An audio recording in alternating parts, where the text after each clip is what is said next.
Look closely at the world you live in. What is the one thing that feels unavoidable? Is it love? No. Is it peace? Sadly, no. It is noise. And at the center of that noise, if you listen very carefully, you will hear the vibration of anger. It is like a perpetual thunderstorm that never moves on. Every time you turn your head, someone is screaming. On the screen you hold in your hands, on the television in your home, at the political podiums, in the traffic of your crowded streets. It feels as though humanity has developed a fever and we cannot cool the body. I look at this and my heart grows heavy, but I am not surprised. My ancestors warned us that a time would come when we would sever our roots from the earth and live only in our minds. When you live only in your mind, without the grounding of the earth, you become a dry field, and any spark of anger can cause a massive fire. Today, I want to explore something with you, something you feel but perhaps do not fully understand. I want to explain to you, not as a politician or an expert, but as a grandfather, why this world seems to be controlled by those who are most angry. This will not be a conversation about blame. It will be a conversation about understanding the architecture of the human soul in the modern era. We must understand that anger is a force, but it is rarely a wise one. So I invite you to sit with me for a while. Let us step away from the fire and look at the smoke from a distance. Let us examine the great forces that have allowed the enraged to become the rulers of your world. To understand why angry people rule, we must first understand the nature of anger itself. My people have always understood fire. Anger, in its pure form, is fire. It is not inherently bad. If my ancestors did not have fire, they would have frozen in the winters. Fire in a hearth, in a controlled space, is used to cook food, to warm the bones, to give light so we can tell stories. It is useful. It is necessary for survival. A moment of anger can sometimes save your life from a threat. But what happens when you take that same fire out of the hearth and build it in the middle of a dry, windy forest? It becomes a monster. It burns without purpose. It consumes everything in its path, the good wood and the bad wood alike, and leaves only ash. The tragedy of your modern world is that you have lost the hearth. You have created a culture that generates massive amounts of anger but has nowhere safe to put it. Let me tell you about a hunter I knew when I was a young man. His name was Thomas. Thomas was a brilliant tracker, but he was also a man who carried a very small hearth in his chest. The slightest disrespect, the smallest bad luck, and his anger would spill over. He did not use his fire to hunt. He used it to burn his bridges. In the old days, when Thomas became truly enraged at the council, the other elders would not argue with him. They would sit in a circle, and one elder would simply take his drum and begin a slow, hypnotic beat. Thomas would be screaming, red-faced, but the drum would continue, steady and calm. Soon the other elders would join, not speaking, just drumming. Thomas would run out of breath. He would see that his noise did not break the circle. He was forced to witness his own futility. And finally, Thomas would slump to the earth, his anger spent, forced to sit with the stillness of the people. We had a system that could hold his fire. We absorbed the wildfire and guided it back to the hearth. But in your world today, when someone like Thomas screams, they are not met with the drumbeat of stillness. They are given a global audience. They are given a microphone. You have no counsel to ground the enraged. You have only amplifiers. And because there is no mechanism to tame the wildfire becomes the defining reality of your existence. This brings us to another force, the loudspeaker. The entire political and social system of today has been built, unintentionally or not, to amplify anger above all other emotions. I want you to think about this practically. A calm man cannot compete with an angry man on a screen. If I sit here and tell you a story about a quiet river that brings life to a valley, you might find it peaceful. But you might also become bored in 10 minutes. You might change the channel. But if another man stands up, his face contorted in rage, and points his finger into the camera and says, "That man by the river is stealing your water. He hates you, and he wants your children to starve," you will not turn that off. You will watch. Your pulse will quicken. Your blood will get hot. Why? Because fear is the oldest instinct of the body. Anger is the mobilizer of fear. The moment you are made angry, your body believes you are in imminent physical danger. You cannot ignore it. The people who control the money, the media, and the political parties in your world understand this very well. They know that peace is not profitable. Kindness is not newsworthy. But outrage sells. Outrage gets attention. My granddaughter recently showed me a video on her small computer. It was a person, completely alone in a dark room, screaming into a camera about a new law that was passed in a city thousands of miles away. The person didn't offer a single solution. They just offered their fury. I looked at my granddaughter and asked, "Why do millions of people watch this man scream?" She thought about it and said, "Because he makes us feel like we're part of a fight." This is the power of the loudspeaker. It gives a lonely, atomized population a false sense of community. The enraged people who appear on your screens seem strong. They seem certain. And when you are confused and isolated, certainty feels like a shelter, even if it is a house made of fire. Angry people control the world because you have given them all your attention. You have built a temple of noise, and you have put the loudest screamer on the altar. Let me share with you a very old teaching story from my people. This is a story about how leadership is corrupted when it is built on rage. It is the story of the Rattlesnake Tribe. This tribe lived in a dry, rocky canyon. For generations, they were a peaceful people, governed by a council of elders who sought balance. They were careful with their water, and they were kind to their neighbors. But one year, a great drought hit. The water in the river began to fail, and the food storage ran low. The people grew afraid, and in their fear, they stopped listening to the quiet, slow wisdom of the council. One young man named Sorel stood up in the center of the camp. Sorel had never built a house. He had never guided a harvest, but Sorel could scream.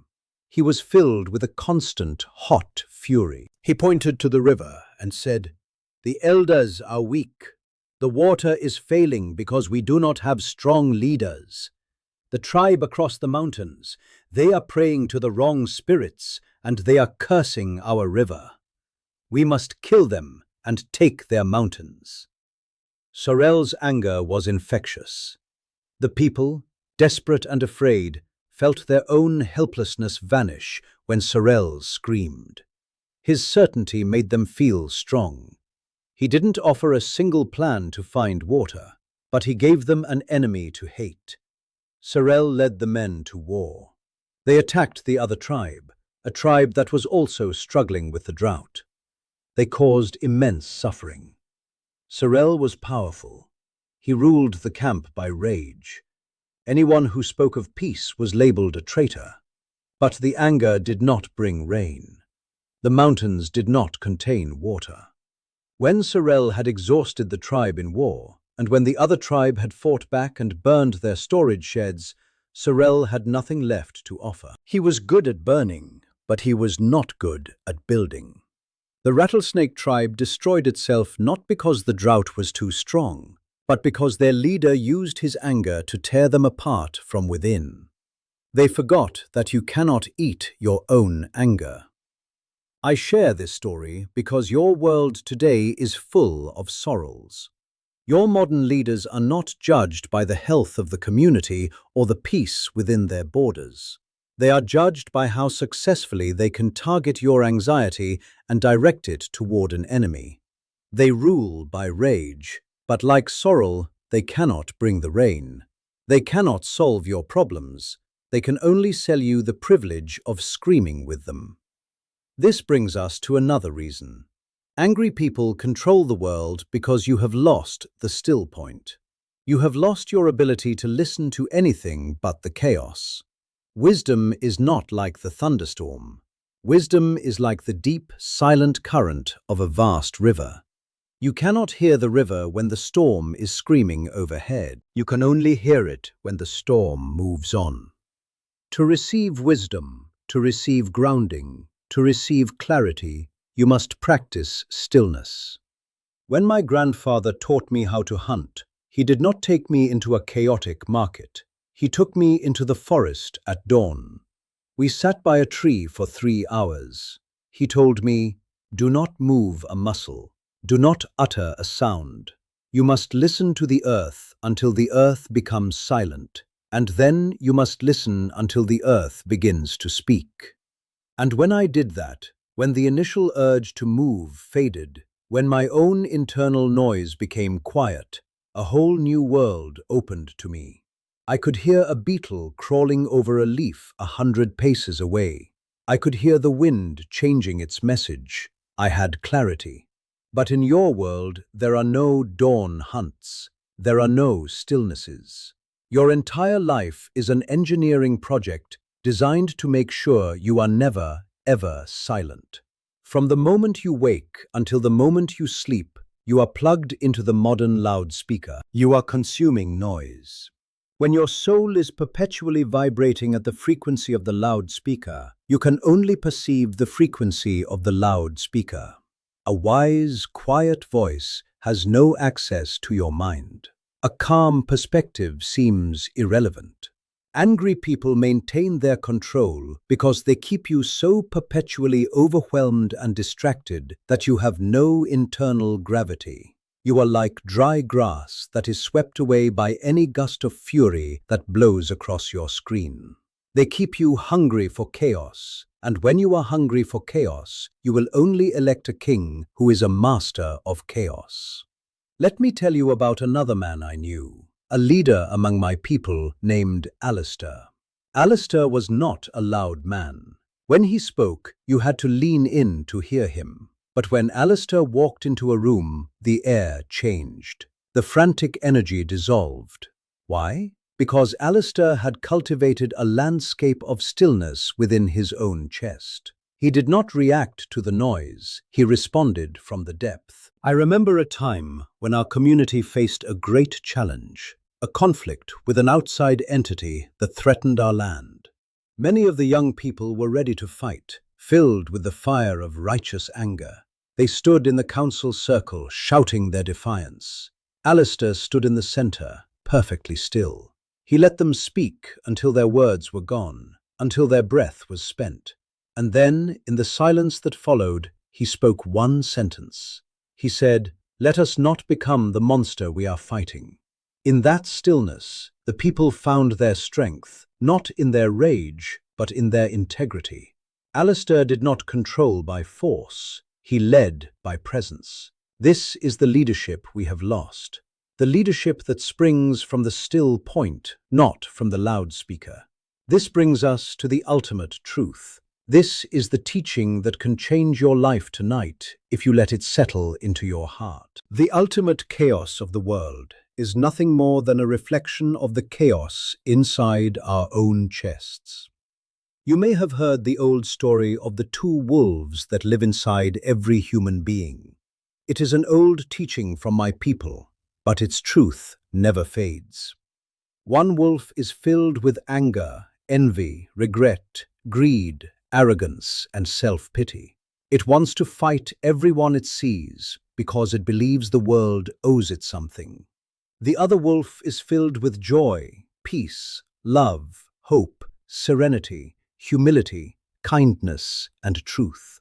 These 2 wolves are locked in a terrible battle inside you, every single hour of every single day. And when a young person asks, "Grandfather, Which wolf will win? The answer is always the same: the one you feed. Modern politics is a giant machine designed specifically to feed your angry wolf. Every article you click on, every angry tweet you read, every argument you have with a stranger online, that is you taking a piece of raw meat and throwing it to the wolf of hatred inside your soul. And then you wonder why you feel anxious. You wonder why your stomach hurts. You wonder why you cannot sleep at night. You are starving your peaceful wolf, and you are wondering why there is no peace in your house. The greatest illusion of politics is making you believe that the battle is out there, in the capital city, in the voting booths, on the debate stages. It is not. The battle is right here, inside your chest. If you have hatred in your heart for your political opponent, you have already lost, no matter who wins the election. You have allowed their chaos to colonize your soul. I knew a grandmother in our tribe, Elara, who understood this battle. She lived through poverty, through the loss of her language, through the boarding schools that tried to steal her culture. She had every reason to be filled with the blackest rage. But Elara's eyes were like calm mountain lakes. She did not feed the angry wolf, even when the world threw raw meat at her face. I asked her once how she did it. She took me to her garden, to a tiny sapling she had just planted. She said, "If I only look at the fire that burned my father's house, I cannot plant this tree."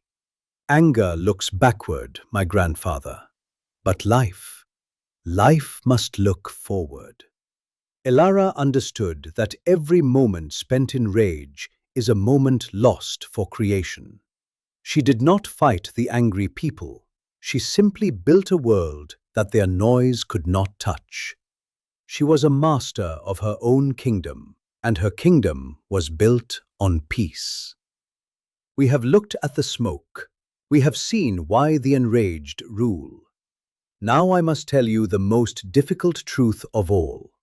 You cannot stop them by being angry at them. The great trick of this modern world is making you believe that the answer to hatred is more hatred. They want you to become enraged about their rage. Because if you do that, you are still inside their stadium. You are still feeding the monster. You have simply become another dry field that has caught fire. The real revolution, the true resistance, is not found on the battlefield of noise. It is found in taming the internal beast inside your own chest. Every morning, you have a choice. When you first wake, your mind is still clear, like a calm lake before a stone is thrown. What do you throw into that lake? Do you pick up the loudspeaker immediately? Do you feed the wolf of anger before you have even taken your first breath of the day? If you do, you have already conceded defeat. You are already controlled. Your ancestors did not build circles by accident. They built circles because they knew we could not hold the fire alone. I cannot tell you how to change the whole world tonight. No one can. But I can tell you how to begin taming the world you live in. It is simple. Put the loudspeaker down, just for 1 hour a day. Step out onto the earth with your bare feet. Look at a tree. Talk to your neighbor, not about the news, but about their family, about their garden, about something gentle. Rebuild your circle, one person at a time. When the storm of anger refuses to move on, do not become the storm. Become the still water that puts out the fire. Become the drumbeat of stillness that absorbs the noise. Take your gold back. Take your attention back. Stop feeding the angry wolves and give your medicine to the wolf of peace. This is your time. This is your center. Take it back. It always belonged to you. Thank you for sitting with me by the canyon. Join me again. We have many more things to remember together. Stay close to the stillness.